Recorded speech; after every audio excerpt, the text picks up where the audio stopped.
ৰাজ্যত পুনৰ নিৰুদ্দেশ এগৰাকী মহিলা নগাঁৱৰ ঢিংগেটত মহিলা ৰিপা ৰয় নিৰুদ্দেশ জানিব পৰা মতে ২৭ তাৰিখে কলিয়াবৰৰ নলতলিৰ পৰা আহি থাকোঁতে নিৰুদ্দেশ হয় মহিলাগৰাকী। পৰিয়ালৰ লোকে বহু ঠাইত বিচাৰ খোচাৰ কৰিও কোনো সন্ধান লাভ কৰা নাই মহিলাগৰাকীৰ।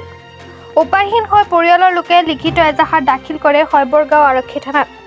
গতিকে ফটোত দেখা মহিলাগৰাকীৰ যদি কোনোবাই দেখা পায় তেন্তে 6003115364 অথবা 8011972880 নাইবা 8453158902 নম্বৰত যোগাযোগ কৰিবলৈ কাটৰ আহ্বান জনায় পৰিয়ালৰ লোকে। ২৭ তাৰিখ আছিল ন?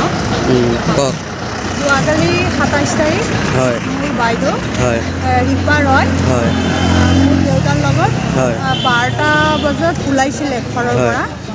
পিছত মেট্ৰ' চলচলি মেট্ৰ' এইখিনিত নামিছে। নামি দেউতা নামাৰ পিছত তেখেত ধুমাধুম মানে সোনকালে কৰি এখন টমটমত উঠিছে। উঠি কোনফালে গৈছে এতিয়া যোৱাকালি ১টা বজাৰ পৰা এতিয়ালৈকে মানুহজন নিৰুদ্দেশ। নিৰুদ্দেশ হোৱা ব্যক্তিগৰাকী আপুনি এজাহাৰ দাখিল কৰিছিল নেকি? এজাহাৰ দাখিল কৰিছিলোঁ। কোন থানাত এজাহাৰ দাখিল কৰিছিল? খবৰগাঁও হয়। এজাহাৰ দাখিল কৰিলোঁ আজি। আপুনি এতিয়া নগাঁও ৰাইজক কি আহ্বান জনাব?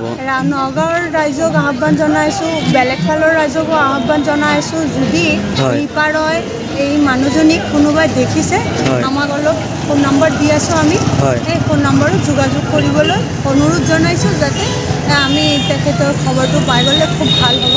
বিচাৰি আছোঁ যোৱাকালিৰ পৰা, এতিয়ালৈকে কোনো সন্ধান পোৱা নাই। সেইটো কাৰণে আহ্বান জনাই আছোঁ আপোনালোকৰ চেনেলৰ থ্ৰুত।